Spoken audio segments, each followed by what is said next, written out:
of the declaration of the state of emergency in Rivers State say aye. And those against say nay. The ayes have it in unanimity. It is our hope that this declaration of a state of emergency in Rivers State by Mr. President will bring peace and ensure speedy resolution of all the issues that led to the impasse. We'll guide us accordingly.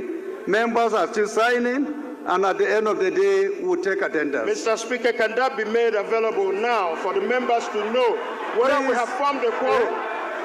Whether we have formed a quorum, Mr. Speaker, as enshrined in the Constitution, Mr. Speaker, so that our deliberations are not going to be deliberations based on illegality. It is noted, Honorable. Please, you can sit down. Sit down, please. Your point of order is noted. Please sit. Let me take Peter Obi's tweet. He wrote, "You cannot determine a two-thirds majority by voice vote. While a two-thirds majority is crucial, it does not justify bypassing proper procedures and undermining the principles of transparency and accountability.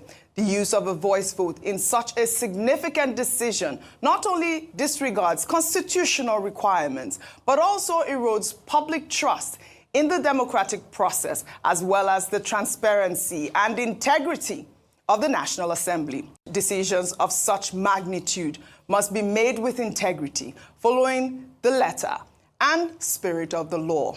It is disheartening that a decision as crucial as approving an emergency proclamation, one that could alter the course of the nation, has been handled with such casual disregard for constitutional standards.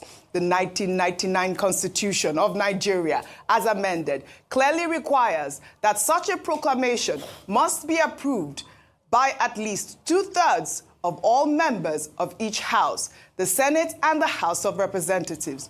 A simple call of aye or nay cannot accurately measure this crucial threshold. When a supermajority is required, it demands a recorded vote, whether by division, roll call, or electronic means.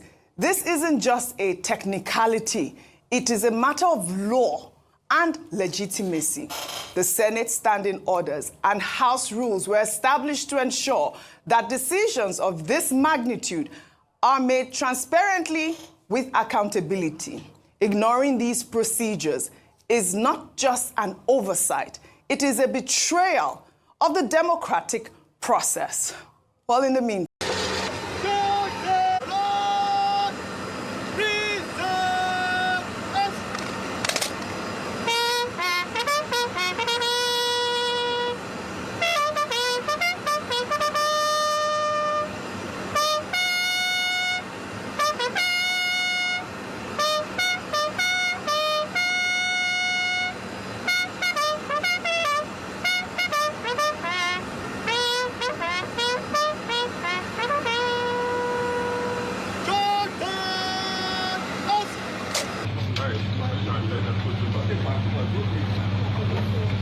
Where reason is about transparency.